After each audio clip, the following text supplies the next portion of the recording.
Señor, ¿qué quieres tú que yo predique? Señor, ¿qué quieres tú hablarle a este pueblo? Señor, ¿qué quieres tú iluminar las mentes que están confundidas? ¿Qué quieres tú tocar los corazones que están atormentados? Hoy quieres usar este instrumento tuyo. Quieres usar a este consagrado, a este hombre que tú apartaste desde el vientre materno. Y tú sabías, Jesucristo, que hoy este hombre santo iba a estar aquí. Hoy imponemos nuestras manos en tu santo nombre, Jesús, y con la unción del Espíritu Santo que está sobre nosotros, queremos que lo llenes.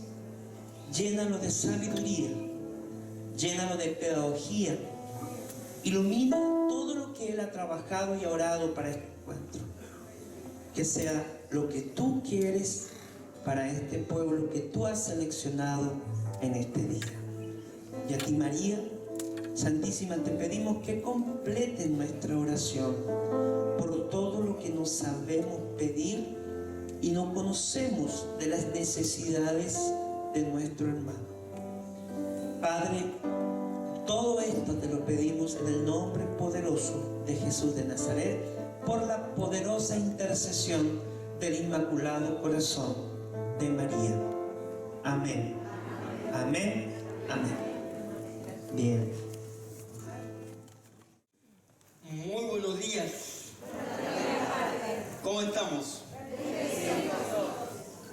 Quiero saludar a cada uno de ustedes. Padre Cornelio, que lo veo ahí siempre, que nos ha acogido con mucho cariño. Y a cada uno de ustedes, ¿cierto? El viernes estuvimos en Temuco, donde fuimos, el jueves, perdón, estuve en Temuco, donde fui recibido con mucho cariño por los hermanos de la diócesis de Temuco. El Padre Patricio, otro tanto en Villarrica, creo que también fue recibido con mucho cariño, con misas, con mucha unción del Espíritu, y agradecido. Primero pedir perdón porque en mayo Jaime me invitó a Valdivia para venir a un retiro que tenía la renovación a nivel diocesano, retiro de servidores, y estaba todo listo, pasaje comprado, me enfermé y no pude venir, así que yo sé que ustedes comprendieron, se hizo todos los esfuerzos, Jaime se preocupó de todos los detalles, pero evidentemente Dios dijo otra cosa y tal vez este era el momento que quería el Señor para que yo estuviera en Valdivia.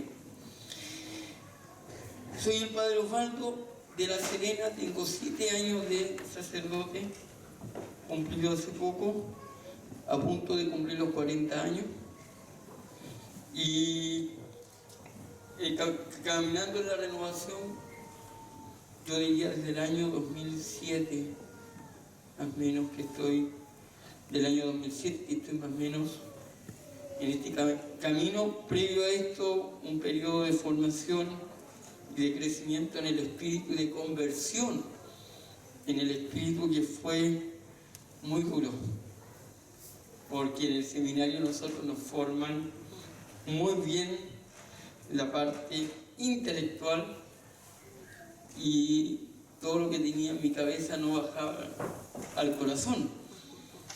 Entonces fue un trabajo que el Señor ha hecho por años y lo tiene que seguir haciendo porque soy sacerdote. Entonces ahí el trabajo que el Señor tiene que hacer en nuestro corazón es un trabajo bastante fuerte. La verdad que en este camino de los retiros de sanación, que llevo muy poco tiempo predicando, me tocó una gracia que la entiendo que es de Dios, porque de otra manera no me la explico, y es que ya habiendo predicado algunos retiros, habiendo dado algunos temas, una cosa de Dios, que mi primera predicación, ya una primera prédica carismática, fue ni más ni menos que en un retiro que predicó Jaime Silva. Y por primera vez ahí, un recién ordenado padre Osvaldo se atrevió a predicar un retiro, una parte. Y después, bueno, empezó un camino de acompañar y de experimentar la sanación que Dios obra a través del sacramento de la confesión. Y ahí el Señor se me fue manifestando en el don de la profecía, en el don del discernimiento, que venían en el momento y para el hermano concreto, que yo no entendía qué era, pero que curiosamente el padre Patricio me la había aplicado hacía muchos años, y yo con mi racionalidad no la había entendido, hasta que la empecé a vivir. Entonces tuve que volver donde el padre y decirle, oh, tenía razón hace 6 años atrás. Y de a poquito el Señor me fue mostrando, y desde hace ya 2 años o 3 años, me pasó algo muy curioso. Suena mi teléfono un día y me llaman las hermanas carmelitas descalzas, de clausura. Me dice, padre, necesitamos si nos puede venir a dar predicarnos la semana de ejercicios espirituales. Ya le digo, ¿y de qué sería? Es que queremos un retiro de sanación. A ver, hermana, yo no le estoy entendiendo. ¿Usted quiere que le hable de los padres de la iglesia, de la sanación de los sentidos espirituales? Padre, el que no está entendiendo es usted. Nosotros queremos un retiro carismático. Y entrar a un retiro carismático en un convento de clausura, esto es como raro, como mínimo extraño. ¿Qué voy a hacer yo predicándole a mujeres consagradas que oran todo el día? ¿Qué tengo que ir a hablarles yo y más de sanación cuando el Señor en la oración contemplativa obra en el alma de manera privilegiada? ¿Qué voy a ir a hablarles yo? Me dijo, no sé, padre, póngase a rezar, pero usted es el que tiene que venirnos a dar este retiro. La verdad que yo cada vez que ya llevo 3 años predicándole al Carmelo, y cada vez que predico yo le digo, no sé si el bien se lo hago yo a ustedes me lo hacen a mí, porque me obligan a rezar un mes entero, me obligan a meditar, me obligan a escribir, me obligan a leer más la palabra todavía para poder preparar. Entonces digo, finalmente me terminan haciendo un bien para mí, que lo hacen ahora para hacerme un favor a mí, más que para que yo les predique a ustedes, lo hacen para que yo me convierta. Se ríen las hermanas, por supuesto, y eso. Entonces ahora cuando Jaime me llama y me dice, hermano, tú puedes venir a dar un tema en el Congreso de Sanación, con la renovación carismática me pasa algo curioso. Le digo, bueno, ya perfecto, dime cuál es el tema. No sé, Osvaldo, mira, ahí está el lema del Congreso, rézalo. Yo dije, no sé, ¿para qué pregunté si sabía cuál era la respuesta? ¿Cuándo me iba a imaginar que alguien me iba a decir, planifica, cuando el Espíritu va suscitando? Bueno, finalmente en el discernimiento y en la oración que hemos hecho, vamos a partir de algo muy básico, pero que a veces de tan básico se nos olvida, ¿ya? Y que es muy importante, porque a veces cuando hablamos de la sanación, ¿cierto?, tenemos algunas distorsiones. Y a veces lo que conocen de nosotros como renovación carismática son las distorsiones y no las cosas reales. Y ese es el problema. Y eso es lo que a veces exaspera a nuestros obispos, porque conocen a veces la parte menos indicada de la renovación carismática y no conocen esta profundidad que es abrirse a la acción del Espíritu, que obra tanto en lo rimbombante como en lo discreto y en el silencio, que es donde más obra, porque díganme ustedes que son hombres y mujeres de oración, que en la oración diaria, en la lectura diaria de la palabra, el Señor nos los va enriqueciendo a ustedes con el don de profecía, iluminando la vida con lo que diariamente el Señor les va mostrando. Ser carismático por vocación es el hombre y la mujer abiertos a las emociones que el Espíritu Santo va dando, ¿cierto?, en el transcurso de la vida. Entonces quiero partir de algo muy sencillo. La verdad que van a decir, y para eso le dijeron al Padre Osvaldo desde la tele, para que nos hable lo que ya sabíamos. ¿Sí? ¿Qué es la sanación? La sanación es un proceso mediante el cual el ser humano es liberado de las ataduras que le impiden gozar de su vida nueva en Cristo. Partimos de la palabra proceso. La sanación no se da o puede comenzar en un momento fuerte de nuestra vida, pero no acaba. La sanación se va dando paso a paso en nuestra vida, porque Dios es un Dios que, respetando nuestra libertad, respetando nuestro proceso, no interrumpe, no entra de manera que nosotros no entendamos su actuar. Entonces, mis queridos hermanos y hermanas, la sanación es un proceso en el que el Señor va obrando paso a paso. A lo mejor en alguno de nosotros comenzó en un momento concreto de la vida. A lo mejor nuestro primer encuentro con Cristo fue un momento fuerte. A lo mejor fue una vez que orando caí en descanso o experimenté una presencia especial del Espíritu de Dios. Eso sí, pero la sanación completa no se da solo en ese momento. A lo mejor comienza, tiene un punto de partida, pero se va dando paso a paso. ¿Para qué? Para que el Señor nos vaya liberando de todas aquellas cosas que nos impiden vivir nuestra vida en Cristo. Y esto es así, cuando uno se presenta cara a cara con el Señor, ¿qué ocurre? Que nos vamos dando cuenta de aquellas cosas que nos atan. Yo me daba cuenta de la parte intelectual. Yo me sentaba a orar y decía, pero es que parece que esto no es tan así. Es que esta palabra significa esto otro. Es que este gesto parece que no se hace. Y empezaba mi cabeza a dar vuelta y a analizar, pero es que esto no corresponde con la teología que yo estudié. Y poco a poco, con el pasar de los años, el Señor me ha tenido que ir liberando. Yo ahora pensaba cómo bailábamos al son del Ministerio de Música, ¿cierto? Y bailábamos con una libertad que, créanme hermanos, que 3 años atrás yo habría estado sentado. Habría estado sentado, no me muevo ni a palo.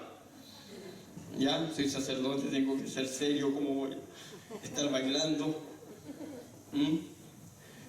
Y evidentemente que el Señor va obrando a lo largo del tiempo, va obrando a lo largo de los años, porque la sanación es eso, nos va poco a poco liberando de aquellas ataduras.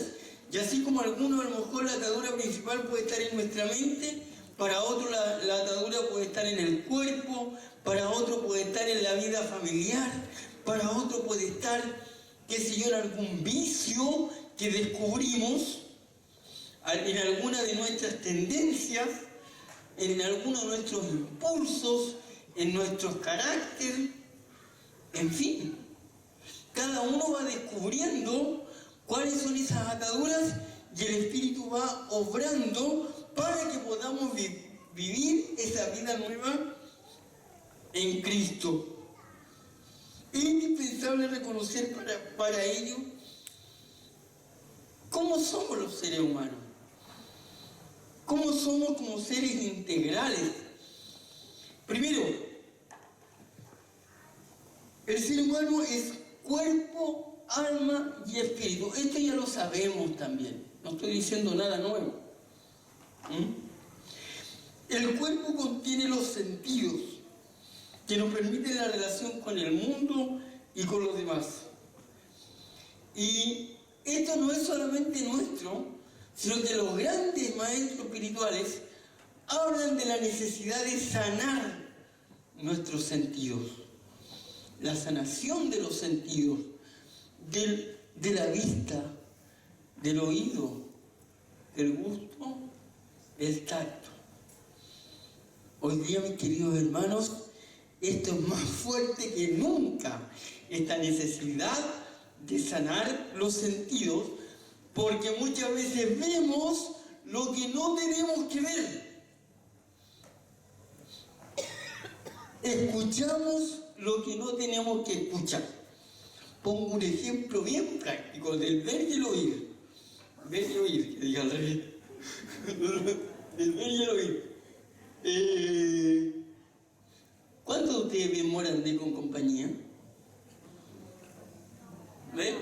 Hay mucha gente que escucha y ve lo que no debe. ¿Cuánta gente en internet hoy día sigue cosas que no debe ver ni oír?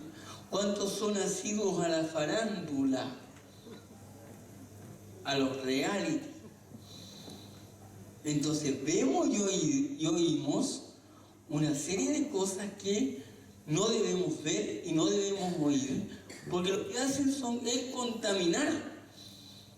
Van contaminando nuestra vida. ¿Cuántos escuchan el Pablo Aguilera en la Pudahuel? Que es lo mismo que el rumpi. Uno para joven y el otro para viejo, pero lo mismo. Y escuchamos y damos audiencia a cosas que van contaminando el alma. Tampoco les digo escuchar exclusivamente la Radio María. Si alguno opta por eso, fantástico. Pero cuando sabemos que estamos escuchando algo que contamina, tenemos que tener la fortaleza de salirnos de eso. ¿Cuántos todavía hay que leer el horóscopo? Que escuchan a la maestra no sé cuánto, que... Entonces, los oídos, la vista, hoy día son los sentidos que más se contaminan.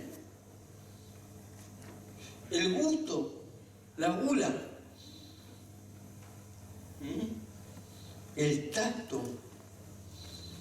A veces muchos viven una sexualidad desenfrenada y ahí también hay que sanar.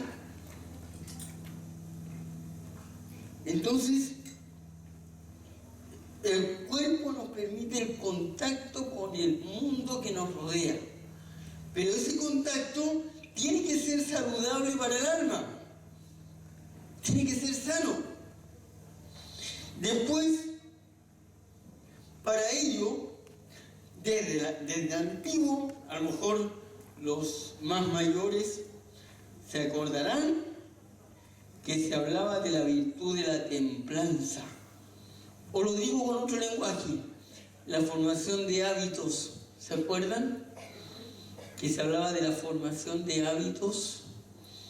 Eso ya se perdió en la educación. Se fue. Ya no hay hábitos. Entonces la templanza es la virtud de mantener la pureza de nuestros sentidos. No oír aquello que no tenemos que oír, no ver aquello que no tenemos que ver, no comer lo que no tenemos que comer. Y aquí no solo me refiero a la glotonería, sino que, por ejemplo, ¿cierto? El diabético que de todas maneras se come un pastel está maltratando su cuerpo. El hipertenso que igual le pone sal a la comida. Son cosas que dañan el cuerpo y le impiden vivir como templo del Espíritu Santo. Y para eso se nos ha enseñado la virtud de la templanza, que es saber controlar los impulsos de nuestro cuerpo.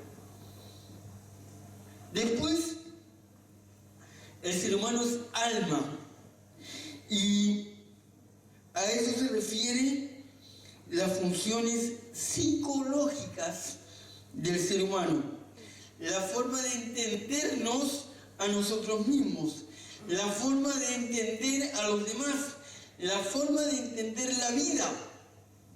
Cuando estas cosas se trastornan, vienen lo que se llama las depresiones. La depresión viene cuando o nos miramos de manera equivocada a nosotros mismos o miramos ¿O sentimos un mundo muy hostil? ¿O sentimos que la vida nuestra pierde todo sentido? Entonces, ahí se requiere la sanación del alma, que es la parte psicológica del ser humano, que por supuesto que Dios obra en el alma, pero que muchas veces también tenemos que dejarnos ayudar cuando vemos que o no estamos tan abiertos a la gracia o humanamente ya no tenemos las condiciones y tenemos que trabajarnos. El ser humano tiene que hacer crecer su alma, y si no estoy enfermo, tengo la gracia de no tener enfermedades en el alma, tengo que ser capaz, ¿cierto?, de prevenir, educarme, formarme para mantener esa salud del alma. A veces muchos grupos y comunidades enferman el alma de sus hermanos por las divisiones, por los egoísmos, por los cagüines. Yo me acuerdo de un hermano sacerdote que decía: ¿sabes qué, Osvaldo? En mi parroquia los conflictos los arma la Renovación Carismática. Ellos son los expertos en pelea.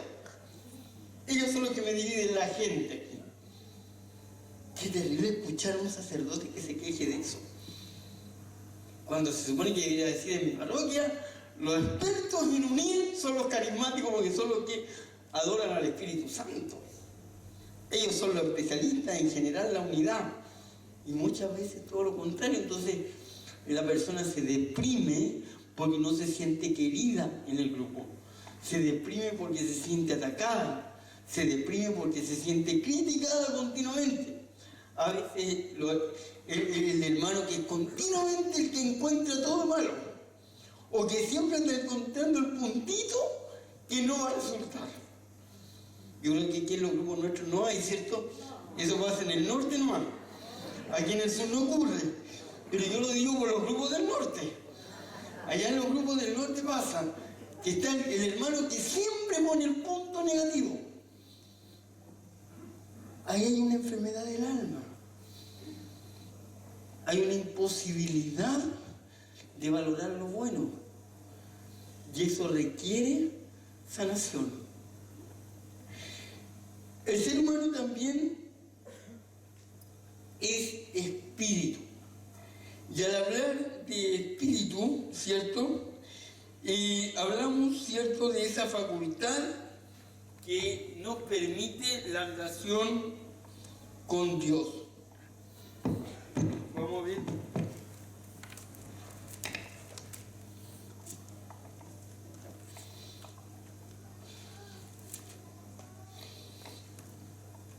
Lo que nos dice la palabra.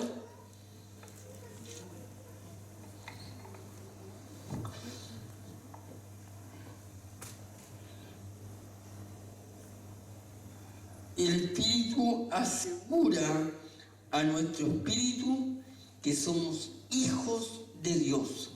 El Espíritu Santo se une a esa dimensión nuestra, al espíritu nuestro, para experimentar a Dios, esa facultad que tenemos de orar, de relacionarnos con Dios, de comunicarnos con Dios. Es esa dimensión espiritual que es distinta a la dimensión psicológica.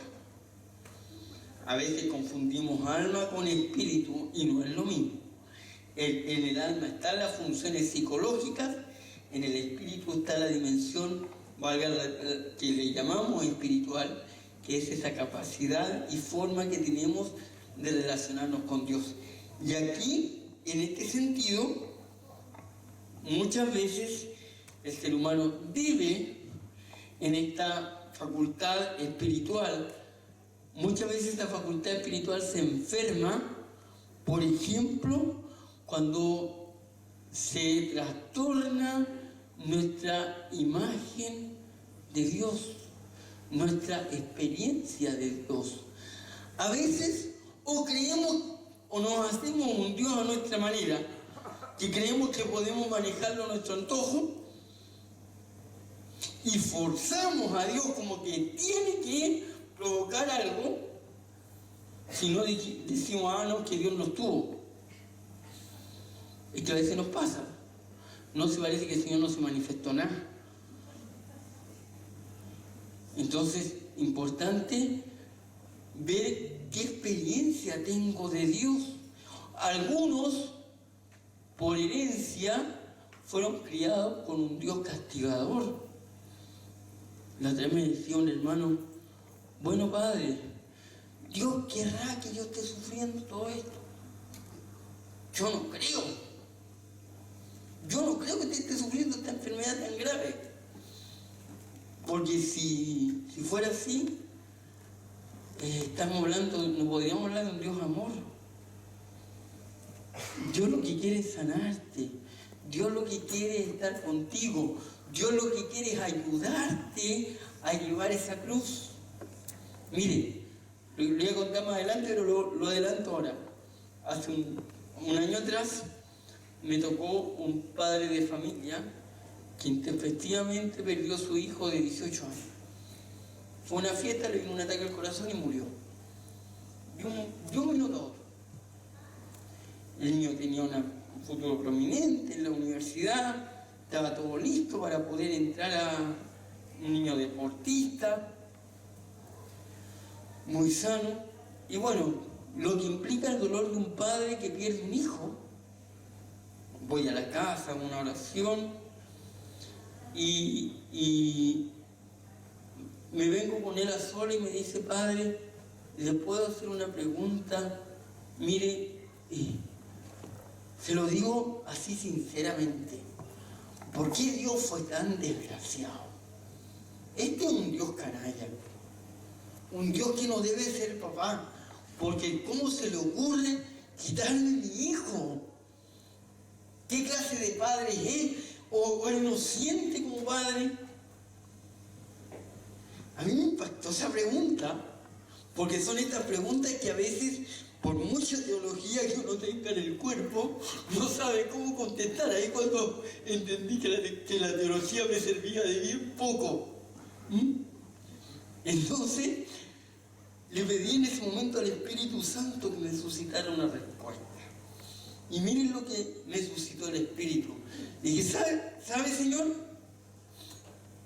Si yo descubro que fue Dios que le quitó su hijo, hoy mismo cuelgo la sotana y me hago satánico.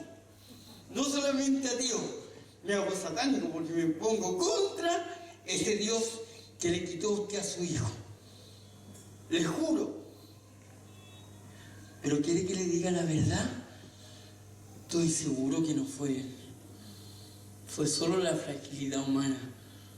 La fragilidad física de su hijo, que no sabemos qué pasó, y en un momento le vino un ataque al corazón y murió. ¿Qué había? ¿Por qué no se descubrió antes? No sé. Pero lo que sé es que la fragilidad humana, no Dios. ¿Y en qué está Dios en estos momentos? Justamente tú lo dijiste. Como es Padre, está llorando junto contigo tu pena. Dios está sufriendo al verte sufrir, pero te ha suscitado una red de personas para que te ayuden a llevar este dolor. En todas las personas que te vienen a entregar el consuelo, ahí está, porque Dios sufre tu tristeza. Entonces le dije, mira, te voy a poner un ejemplo. Yo tengo una discapacidad que me vino a las 12 horas de haber nacido. Un paro respiratorio, que era un daño cerebral. Yo nací bien. Nací con todo bueno. El doctor le dijo, tu hijo está excelente, ándate a celebrar. Le dijo a mi papá, tómate unas buenas cervezas porque tu hijo nació impecable. Y a las 12 horas le viene la noticia de que hubo un paro respiratorio que dañó una parte del cerebro. Entonces, yo le decía a este papá, mira, yo en algún momento de la vida me pregunté, ¿qué pasó en ese minuto? Dios fue al baño, se tomó una hora de colación. ¿Qué pasó? ¿Cuándo pasó esto del paro respiratorio? ¿Se durmió una siesta aquí? ¿Qué pasó? ¿Cómo se descuidó el Señor y me vino esto? Y me hice en mi adolescencia esa pregunta. Porque a un Dios que me mande esta discapacidad, que me ha hecho vivir toda la vida con esto, yo a ese Dios le escupo la cara, no me consagro. Y entendí que Dios en ese momento gritaba junto conmigo. Comprendí que Dios sufría el dolor de mis padres, que me querían sacar adelante. Y en el camino me fue poniendo todas las ayudas para que yo pudiera con esta discapacidad salir adelante. Entonces le dije a este papá, mira, yo tengo que salvar esa imagen que tú tienes de Dios. Dios no manda el mal. ¿Se dan cuenta cómo a veces el espíritu se puede enfermar? Porque a veces si nos miramos y si revisamos los dolores y las cruces que hemos experimentado en nuestra vida, puede ser que muchas veces culpemos a Dios de cosas de las que Dios no tiene culpa. Y no hemos puesto a Dios en su sitio. Dice la filosofía que Dios es causa primera, es decir, el origen de todo lo que existe. Pero atención, no es causa inmediata. No es que todo lo que me ocurre Dios lo está empujando. Dios echó a andar el mundo y lo dejó en libertad. Y entró el pecado, y con el pecado la fragilidad humana, el dolor, la enfermedad, la muerte, pero no son causa de Dios. Dios no quería esto. Dios no quería esto. Dios inició el mundo, pero lo dejó libre. Entonces el espíritu se enferma cuando nuestra imagen de Dios queda trastocada. Y entonces tomamos distancia o pensamos que a Dios lo podemos manejar a nuestro antojo. Eso es una enfermedad del espíritu. Vamos a partir por la sanación física. ¿Ya? Lo primero es importante reconocer que el cuerpo es creación de Dios. Y como va a decir San Pablo, y esto lo hemos leído muchas veces, nuestro cuerpo es templo de él. No escuché. Pucha, que vino poca gente hoy día. El templo es cuerpo del Espíritu Santo. Ah, ya pensé que lo está imaginando ustedes yo. Claro, entonces el cuerpo es templo del Espíritu Santo y tenemos que valorarlo, quererlo, amarlo, reconocer su grandeza. Antiguamente había una visión que el cuerpo era como la parte cochina del ser humano. No sé si a ustedes les tocó una educación así. Lo espiritual era lo limpio, lo hermoso, lo valorable. Y lo corporal era lo sucio, lo que nos hacía caer en tentación. La iglesia hace muchos años cambió esa mirada, porque el cuerpo es templo del Espíritu. Y por lo tanto va a decir, ¿cierto?, la iglesia, siguiendo a San Pablo, que el hombre no debe despreciar su templo, sino debe tenerlo por bueno y honrar a su cuerpo como criatura de Dios, porque ese cuerpo también va a resucitar en el último día. Por supuesto que glorificado. Y esa es mi esperanza, porque me voy a cansar menos, creo. Si llego a resucitar, me cansaré menos que lo que me canso ahora. Pero, claro, el cuerpo está destinado a la resurrección. Y por lo tanto es obligación cuidar nuestro cuerpo. Cuando se habla de la alimentación sana, cuando tú tienes medicamentos, cuando tú tienes tratamientos, cuando tú tienes prohibiciones, tienes la obligación moral de cumplirlas. Voy a entrar en un punto más delicado aún, y me van a perdonar aquí, pero yo tengo que hablar. Por ejemplo, la sexualidad al interior del matrimonio. Cuando algo enferma la relación sexual y uno de los dos no disfruta de la sexualidad, es obligación moral de la pareja ponerse en manos de especialistas y trabajar ese punto. Porque la sexualidad también fue creada por Dios y no fue destinada al sufrimiento de ninguno de los dos. Por lo tanto, si uno de los dos vive la sexualidad con dolor o sin disfrutarla, el matrimonio tiene la obligación de ponerse en manos de especialistas y sanarse. Precisamente porque cuerpo y alma están destinados a la resurrección y la sexualidad fue dada al ser humano para vivirla en el matrimonio. Así que hay mucha gente de repente que me pregunta, ¿no? Padre, ¿qué hacemos? Hacerse ayudar. La otra vez me preguntaba un matrimonio, padre, ¿qué está permitido en ese ámbito, en el matrimonio? Yo le dije, todo, pero atención a ese todo. Todo lo que no fuerce a ninguno de los dos. Todo lo que no provoque asco a ninguno de los dos. Todo lo que no haga a ninguno de los dos sentirse humillado.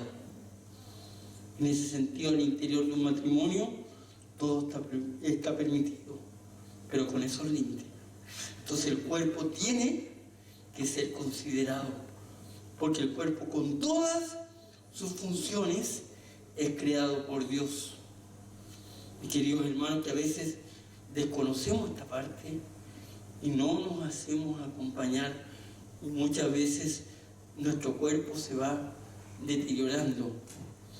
Y muchos matrimonios, por no enfrentar también esto desde la fe, han sucumbido, que han buscado la infidelidad como camino, precisamente por no enfrentar estos temas que son tan propios del cristiano: respetar, valorar, amar y aprovechar en buena forma su propio cuerpo.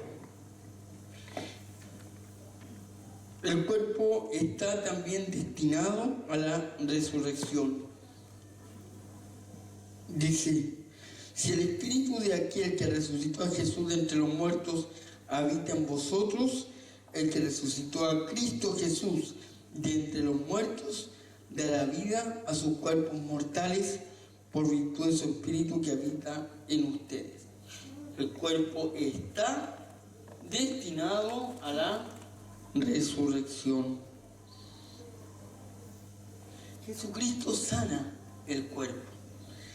Y aquí vamos a ver el relato del ciego de Betsaida, que está en Marcos 8, del 22 al 26.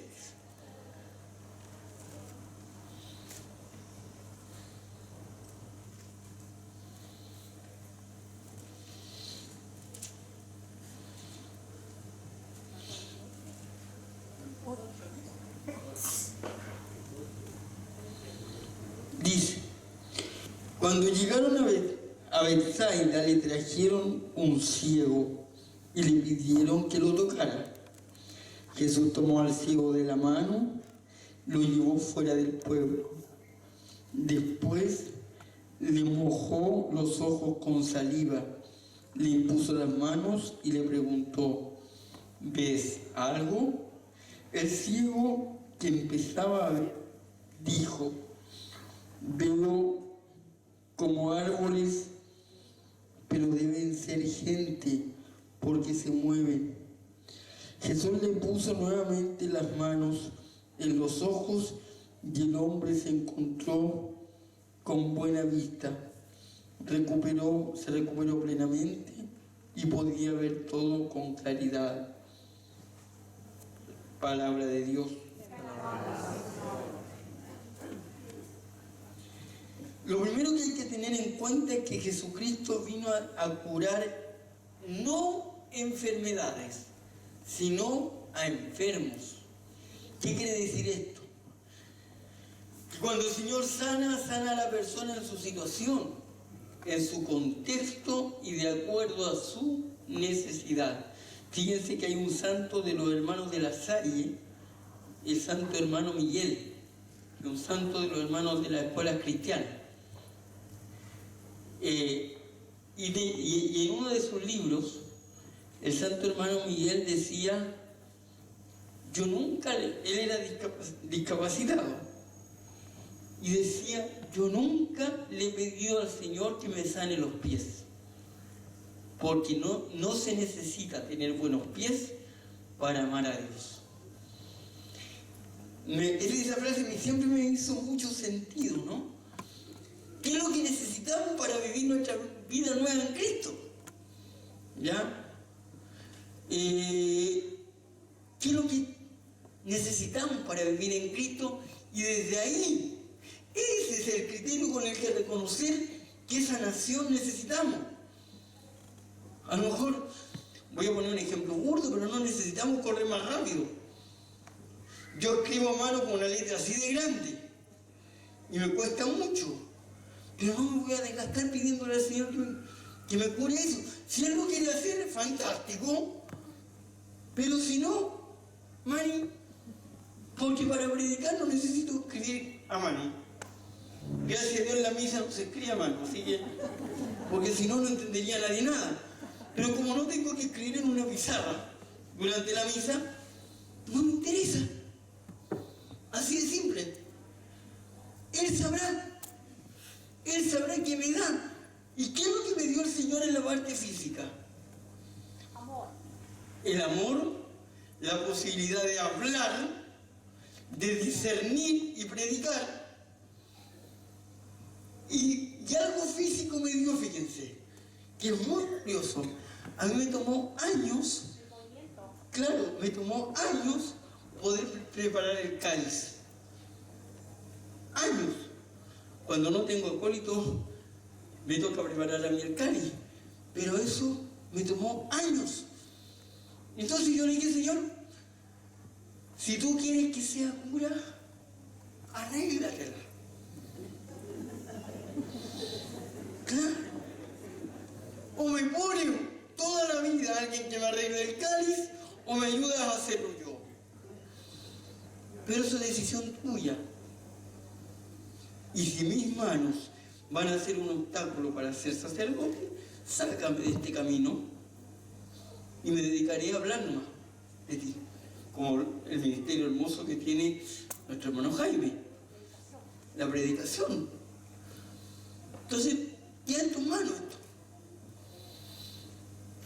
Entonces, porque podía haber también, Señor, yo quiero que mejore mis manos, Señor, yo quiero que mejore mis manos, el Señor no mejora mis manos, no me quiere. ¿Me explico? A veces vivimos pidiéndole al Señor cosas que a lo mejor no son necesarias para amarlo, para servirlo. Qué vino que con el tiempo pude arreglar el cáliz, después pude aprender a dar la comunión, que créanme que me tomaron años de trabajo con mis compañeros seminaristas, ensayando en la parroquia donde hice mi año pastoral, que fue justo en la parroquia donde estaba el Padre Paco. Cuando llegué como seminarista al lado de él, y el Padre Paco me dice, vaya a hacer una liturgia. Bueno, él tendrá que ver cómo doy la comunión, porque eso no es cosa mía. Y la gente me decía, tranquilo, pongan al copón, nosotros sacamos la hostia. Después, ¿sabe qué? La vamos a recibir en la mano porque para usted es más fácil. hasta que me fui de esa parroquia pudiendo dar la comunión normalmente. Dios sabe. Y entonces uno dice, Señor, dame lo que tú sabes que necesito. Y lo demás será cosa tuya. Será cosa tuya, tú verás. Entonces a veces nosotros pedimos cosas. Un hermano de 80 años me dice, padre, que mis piernas... Pero lógico, si tienes 80 años, ¿qué quieres, salir a bailar rock and roll?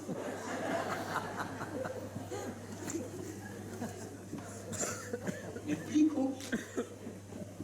O sea, no pretendas. Ahora, la experiencia me dice también que hermanos de 80 años, los encuentros carismáticos, bailan más que cuando eran jóvenes. Y que al otro día no les pasa nada. No amanecen adoloridos. Yo veo tengo allá en Serena unas viejitas, ¿cierto, Padre Pato? Que saltan, pero como canguro.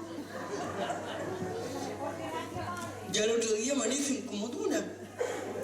Me las encuentro otro día, ¿cómo amaneciste? Regio, me dijo. No me duele nada. Bueno, bendito sea el Señor por eso.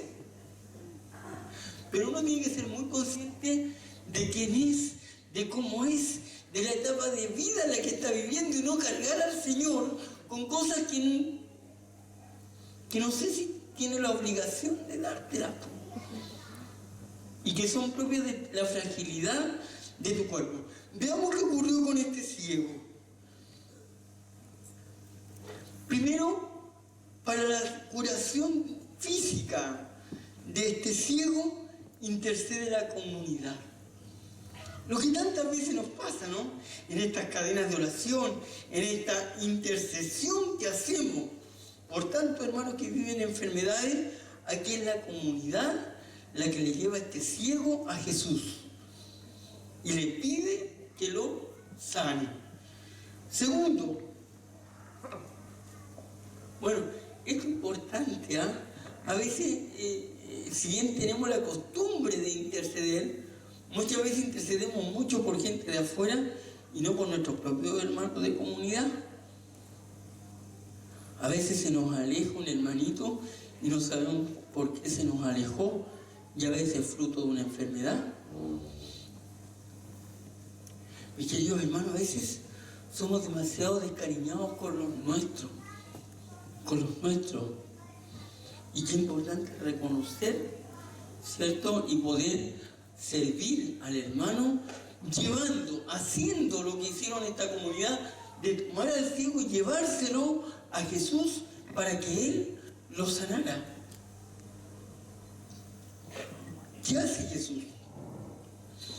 Lo primero, Jesús toma de la mano al ciego y lo aleja del lugar.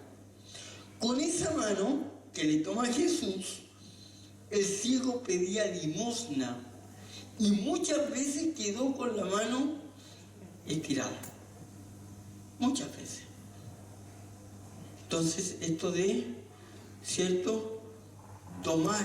Fíjense que esto es curioso porque en la época de Jesús a los enfermos no se les podía tocar porque quedaba la persona contaminada. Si tocaba un enfermo, no podía después pretender irse al culto porque estaba impuro y tenía que hacer un rito de purificación que no era corto. Entonces aquí Jesús rompe esa visión y toca al ciego. Y ahí comienza la sanación del ciego. ¿Por qué? Porque ese ciego nadie lo tocaba. Nadie le daba la mano. Muchas veces el enfermo requiere más el cariño y la compañía que la misma salud física. Y a veces muchas enfermedades físicas son solamente falta de amor. Gente que la soledad lo enferma físicamente. Sienten un poco de cariño y sanan. Entonces nosotros somos también portadores del amor de Dios. Después le pone saliva en los ojos. Fíjense que este gesto se dice que es como si le diera un beso, porque saca algo de sus labios para tocarlo. Es muy parecido a un beso lo que le da Jesús a este ciego. Y el amor lo empieza a sanar. Pero aquí también se ve que la curación es paso a paso. Le dice, ¿ves algo? Sí, veo a hombres, pero como árboles que caminan. Entonces ya parece que este ciego empieza, puede que no era ciego de nacimiento, porque sabía lo que era un árbol. Segundo, ve los seres humanos, pero como si fueran árboles. Lo más probable que para los demás, ese ciego era como un árbol. Muchos pasaban por el lado de él y no lo tomaban en cuenta. Y él, en ese dolor, veía a los demás también como árboles que caminaban. Entonces ya Jesús le empieza a sanar la vista, pero empieza a necesitar la sanación de la mirada. Tenía que sanar la forma de mirar a los demás. Tenía que sanar la forma de relacionarse con los demás. Y a veces nosotros, hermanos, vemos, pero miramos a los demás como si fueran árboles caminantes. Nos olvidamos que el otro es persona. Nos olvidamos que el otro siente. Nos olvidamos que el otro también tiene heridas. Vemos a los demás como si fueran árboles que caminan. ¿Cuántos hermanos llegan a la parroquia y ni siquiera dicen buenos días? Ni siquiera saludamos. Es como que pasé al lado de un árbol caminante. Qué increíble. Entonces, no solo se requiere la sanación de la vista, sino que sobre todo le va sanando la mirada. Porque ¿de qué le hubiera servido ese ciego? Sanar. Que Jesús le sanara la vista, si iba a seguir con rencor y con odio con esa sociedad que lo discriminaba. No le hubiera servido para nada. Porque de todas maneras, con vista y todo, no hubiera sido feliz. Veo a los demás, veo hombres, pero son como árboles que caminan. A lo mejor ese ciego tenía miedo a enfrentarse con el mundo. Y entonces Jesús le vuelve a imponer las manos para que sane su mirada interior. Le pido al hermano Jaime que me diga de los tiempos. Hermano Jaime, que usted me indique los tiempos cuando ya tenga que terminar, porque aquí puedo estar todo el día yo. Después,